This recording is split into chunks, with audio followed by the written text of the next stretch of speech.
Salut YouTube, je suis super content de vous retrouver pour parler ensemble de la série Obi-Wan Kenobi sortie le 27 mai sur Disney+, et c'est déjà le plus gros lancement pour une série sur la plateforme.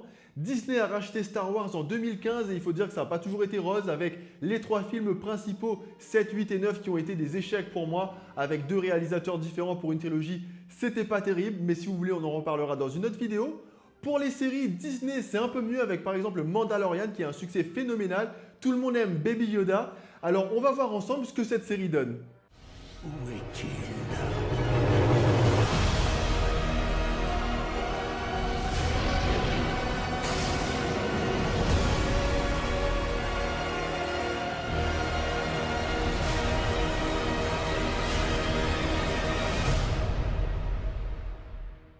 La série commence par un récap des épisodes précédents des faits marquants de la prélogie avec Obi-Wan et Qui-Gon qui partent secourir Amidala, qui rencontrent Anakin, qui rencontrent Palpatine, qui donne Dark Vador.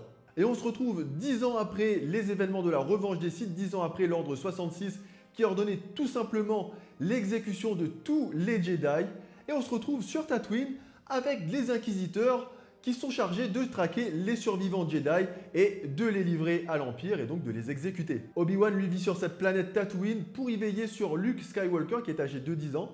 Il vit chez son oncle et sa tante, mais l'oncle Owen ne veut pas entendre parler du Jedi Obi-Wan Kenobi alors que ce dernier veut initier l'enfant aux arts Jedi car celui-ci doit être formé.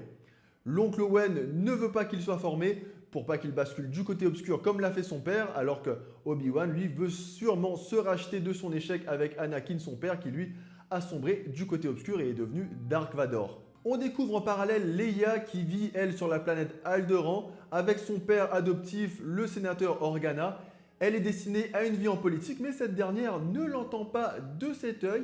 Et c'est d'ailleurs lors d'une escapade où elle fuit dans la forêt qu'elle se fait capturer par des mercenaires donc qui ont été commandités par les inquisiteurs, une inquisitrice en particulier. Et ce qui nous amène à un premier point qui m'a fait sourire, voire tiquer vis-à-vis de la série, c'est Leia, qui est âgée à peine de 10 ans, qui arrive à semer des mercenaires armés jusqu'aux dents et surentraînés dans une forêt, alors encore une fois que ce n'est qu'une enfant. Leia, elle, est déjà à 10 ans en avance sur son âge. Elle arrive à remettre son cousin à sa place alors que celui-ci est plus âgé qu'elle et elle arrive à communiquer, à s'exprimer, à parler avec son père adoptif, le sénateur Organa, d'égal à égal, alors qu'encore une fois que ce n'est qu'une enfant. Suite à cet enlèvement, le sénateur va contacter Obi-Wan, le sortir de sa retraite pour qu'il aille à la poursuite des ravisseurs et retrouver sa fille adoptive. Même s'il s'y opposait dans un premier temps, pas le choix, va falloir déterrer le sabre laser au milieu du désert et partir dans la galaxie pour une poursuite folle. Et avant de parler du second épisode, je vais revenir sur ce que j'ai apprécié dans cette première partie. C'est déjà cet aspect visuel qui rappelle beaucoup les anciens films Star Wars. On retrouve également beaucoup de maquillage, ces masques qui étaient très bien faits, qui donnent ce petit cachet réaliste, même ce côté organique à l'ensemble de la série. Ce qui m'a ravi moi et qui me rappelle justement les premières trilogies. Et on retrouve donc notre Obi-Wan Kenobi dans le second épisode, toujours à la poursuite des mercenaires et des ravisseurs de Leia. On le retrouve sur une planète malfamée avec des mercenaires à chaque coin de rue. Il finit, après quelques péripéties, par retrouver la princesse Leia qui est déçue et qui s'attendait même à avoir une armée. Et on arrive à un autre point négatif que j'ai trouvé. Je vous disais dans l'épisode précédent que Leia était dépeinte comme en avance sur son âge, assez intelligente pour une fille de 10 ans.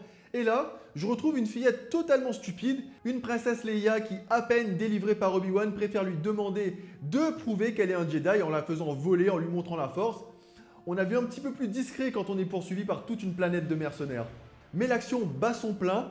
On arrive au bout de l'épisode avec la confrontation avec une inquisitrice, celle qui avait commandité l'enlèvement de Leia, et la révélation choc, notamment pour Obi-Wan, Anakin Skywalker est en vie.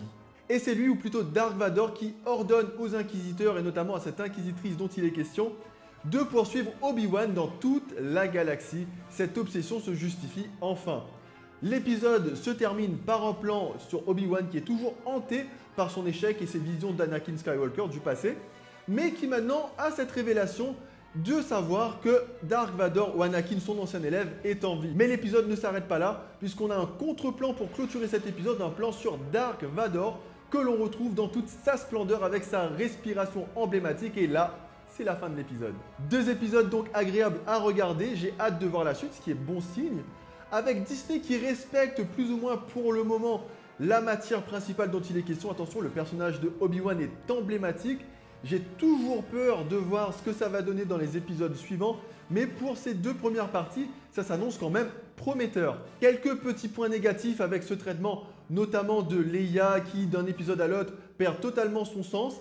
Mais on a quand même ce côté Star Wars, on n'est pas dans le Disney ouin-ouin, on a une main coupée, on n'a pas vraiment ce côté enfantin qu'on pourrait craindre lorsqu'on parle de Disney. Je trouve ça super intéressant de retrouver la situation de l'ex-République et nouvellement Empire 10 ans après les événements de la revanche des Sith et après la prise de pouvoir de Palpatine, voir comment se met en place petit à petit cette persécution et peut-être pourquoi pas la mise en place de la résistance. C'est ce que j'attends des épisodes suivants, de voir justement comment s'organisent les différents opposants au régime impérial, mais c'est quand même de bon augure pour les épisodes suivants. Je vous retrouve très vite pour parler de l'épisode 3. En attendant, n'oubliez pas de vous abonner. D'ailleurs, si vous voulez que je vous parle de ce que je pense vis-à-vis des 3 épisodes Disney, les épisodes 7, 8 et 9, n'hésitez pas à le dire dans les commentaires. En tout cas, moi, je vous laisse ici. À bientôt!